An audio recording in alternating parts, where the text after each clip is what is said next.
Bismillahirrahmanirrahim. Assalamualaikum warahmatullahi wabarakatuh. Alhamdulillahi rabbil alamin. Wassalatu wassalamu ala rasulillahil karim wa ala alihi wa sahbihi wa dhurriyyatihi wa ummatihi ila yaumiddin wa ba'du. Saudara-saudariku, apa kabar? Berjumpa dalam edisi perdana Sitama, serupa tapi tak sama.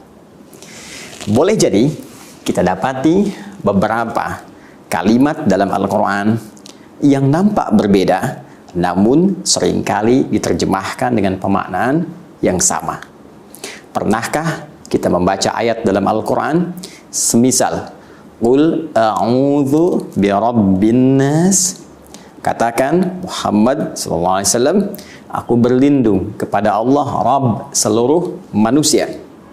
Pernahkah Anda membaca Iqra bismi rabbikal ladzi khalaq, khalaqal insana min 'alaq?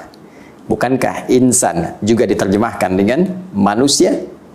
Pernahkah Anda membaca wa ma khalaqtul jinna wal insa illa liya'budun? Bukankah insa di sini diterjemahkan juga dengan manusia?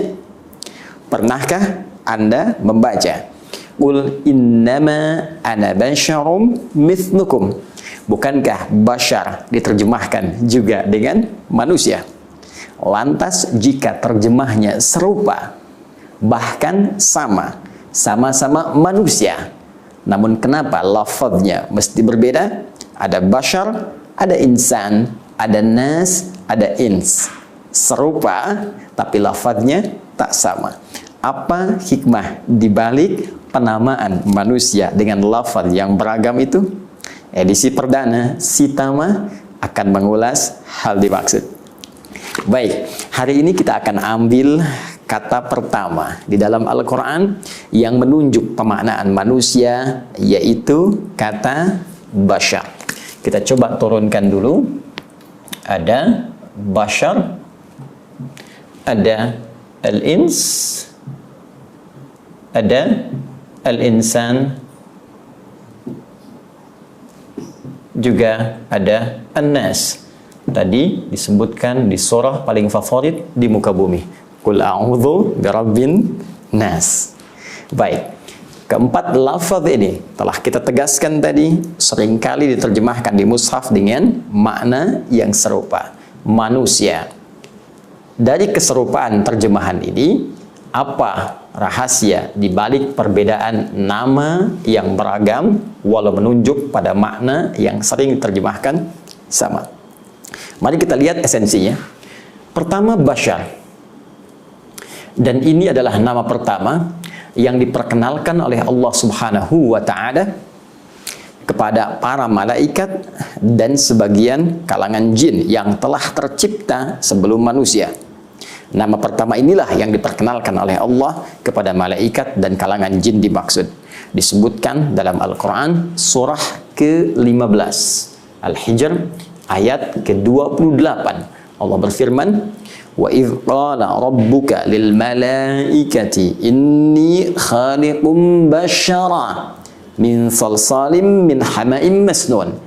Muhammad SAW, ingatlah, pahamilah ketika Rabbmu menginfokan, menyampaikan kepada kalangan malaikat dan sementara jin yang hadir pada saat itu, bahwa aku akan mencipta makhluk baru yang bukan malaikat, bukan jin, tapi basyar. Dan basyar ini disebutkan sebanyak 35 kali dalam Al-Quran pada bentuk tunggal mufradnya, dan disebutkan satu kali saja dalam bentuk dual mutsanna, yaitu basyaraini. Ya, tersebut dalam Al-Quran surah ke-23 ayat ke-47. Baik, sekarang kita gali kedalaman maknanya. Kata basyar pada mulanya menunjuk pada makhluk yang secara fisikal tampil dengan tampilan yang elok, indah, dengan kulit yang halus, maka dinamakan dengan basyar.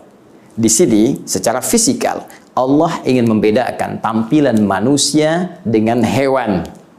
Seakan-akan ingin menunjuk bahwa tampilan manusia sempurna. Tampilannya indah, elok, kulitnya halus. Walaupun ada perbedaan pigmen kulit yang disesuaikan dengan wilayah tempat dia tinggal, sesuai dengan cuaca yang ia rasakan, agar bisa menyesuaikan dengan iklim beraktivitas nyaman di tempat dia hidup. Namun, kesemuanya memiliki tampilan kulit yang halus dan sempurna ciptaan fisiknya. Untuk itu Allah tegaskan dalam Al-Quran surah ke-95 itu, setelah bersumpah dengan 3 risalah kenabian, baik risalah Nabi Musa alaihissalam, Nabi Isa alaihissalam, bahkan Nabi Muhammad sallallahu alaihi wasallam puncaknya, wattini wazzaitun wa turi sinin wa hadzal baladil amin laqad khalaqnal insana fi ahsani taqwim. At-tin dan zaitun, tempat wilayah Nabi Isa dari mulai lahir sampai berdakwah. Wa turi sina, ya, bukit Tursina, Nabi Musa alaihi salam menerima wahyu. Wa hadzal baladil amin, Nabi Muhammad sallallahu alaihi wasallam diangkat mendapat risalah di Mekah, di negeri yang sangat terjaga.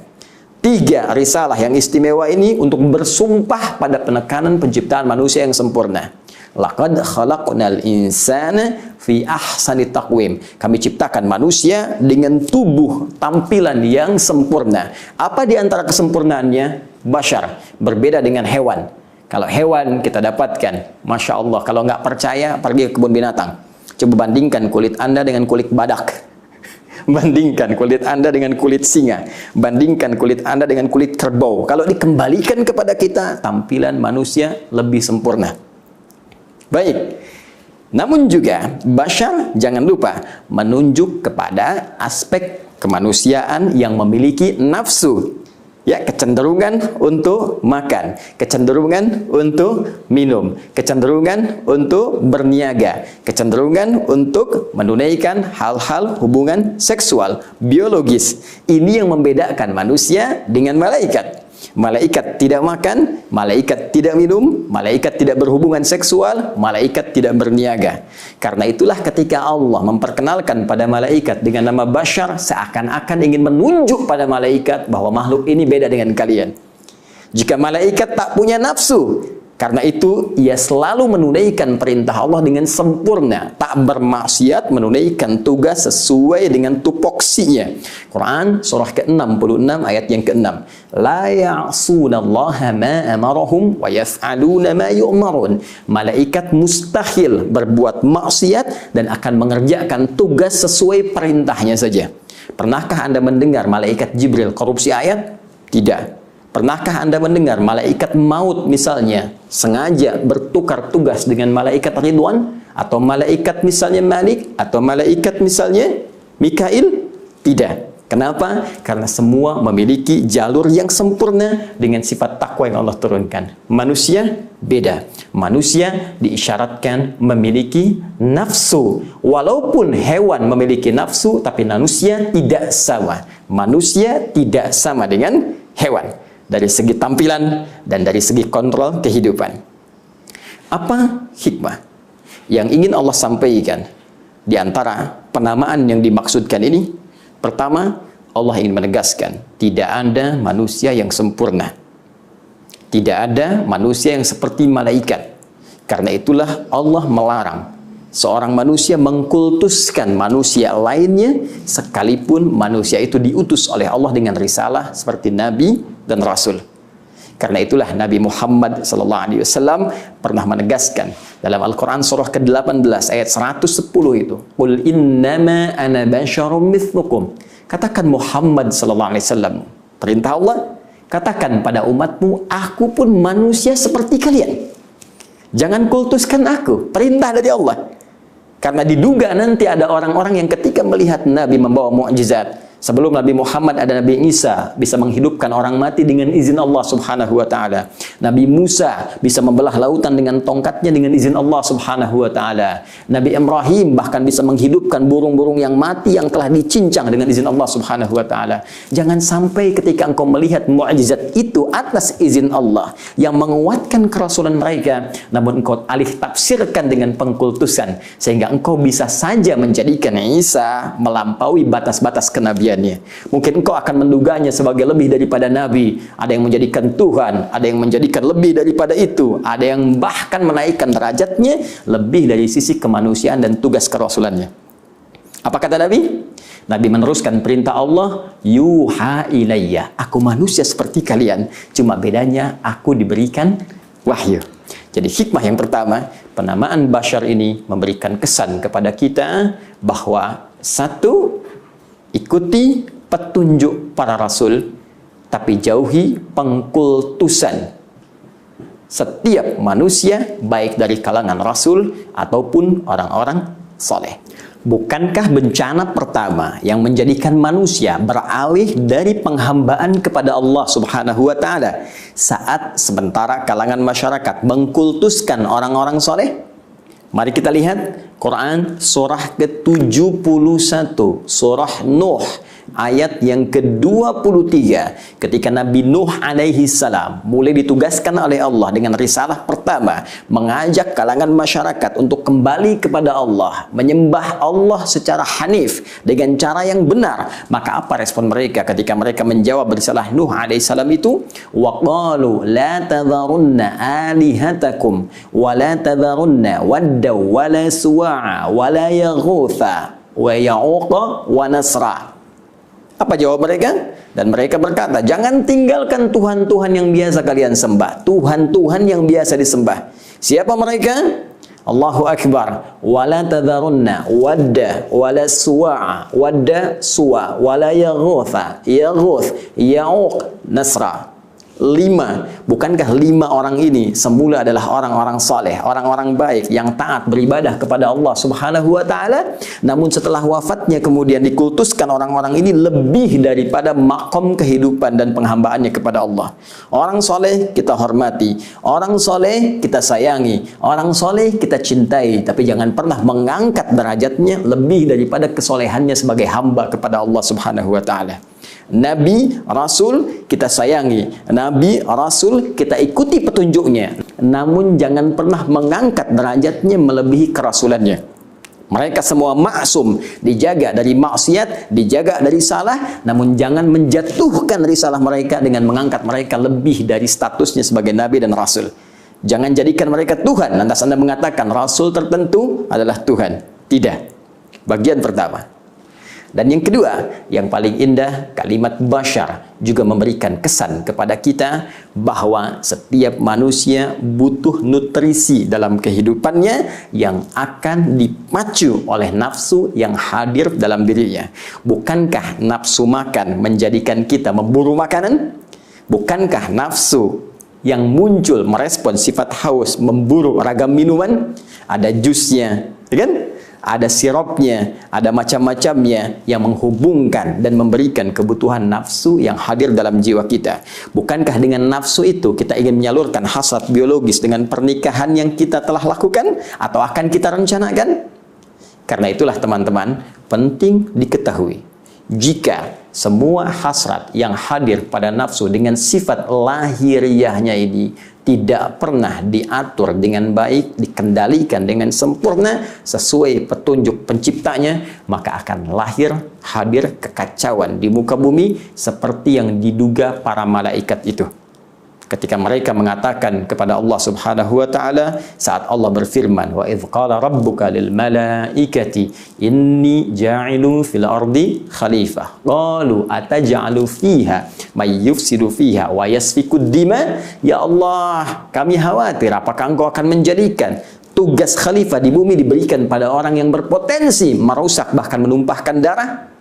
Kata Allah, qala inni a'lamu ma la ta'lamun. Aku lebih tahu dari apa yang kalian duga itu. Allah memberikan kontrol kepada nafsu supaya dia bisa diarahkan untuk memenuhi aspek kebutuhan lahiriahnya. Maka muncullah bimbingan bagaimana mencari makan yang baik. Turun Quran surah kedua ayat 168 yang mengatur kita untuk mencari kebutuhan pangan kita dengan halalan thayyibah. Ya ayyuhan nasu kulu mimma fil ardi halalan thayyibah. Hei, cari dengan legal, halal, jangan korupsi, jangan mencuri, jangan merampok, jangan membunuh, jangan menipu. Begitu engkau keluar dari sistem tadi, akan muncul kekacauan di muka bumi. Bukankah dengan korupsi kacau kehidupan kita? Bukankah dengan perampokan, pencurian tidak tenang kehidupan kita? Kalau ingin tenang, kembalikan kepada petunjuk dalam Al-Quran untuk mengatur nafsu lahiriah kita. Demikian, ketika Anda ingin menyalurkan hasrat biologis, seksual, maka turun aturan. Allah berikan gambaran kepada kita, lakukan lewat pernikahan. Quran surah ke-30 ayat ke-21. Disalurkan dengan cara yang benar, ada sistemnya, ada hukumnya, ada paparannya, ada petunjuknya. Dilakukan ini, sempurna kehidupan rumah tangga. Dilampaui atau bahkan disalahi petunjuk ini, maka akan muncul kekacauan yang tidak biasa. Bukankah karena perbuatan zina yang menyebar banyak wabah bertebaran? Bukankah karena perbuatan zina, selingkuh, banyak kemaksiatan, bahkan tidak sedikit pertumpahan darah terjadi? Saudaraku, bahkan dalam hal untuk berbisnis, berusaha pun, berniaga pun, Allah turunkan aturan supaya kita bisa mengendalikan nafsu dengan baik. Itulah bashar, makhluk indah, elok, ciptaan Allah yang diberikan satu keistimewaan dengan kontrol Rabbani yang memberikan arahan pada hal-hal yang sangat luar biasa. Maka sekali lagi, kita makhluk yang tidak mungkin sempurna, tapi juga dengan itu kita diminta menata diri agar tidak melampaui batas-batas kemanusiaan kita. Pun demikian, baca Al-Quran, temukan kata bashar, dan di situ ada petunjuk bagaimana kita mesti mengendalikan nafsu kita ya, sehingga benar dalam petunjuk Allah Subhanahu wa Ta'ala. Adi Hidayat, si Tama, edisi perdana. Assalamualaikum warahmatullahi wabarakatuh.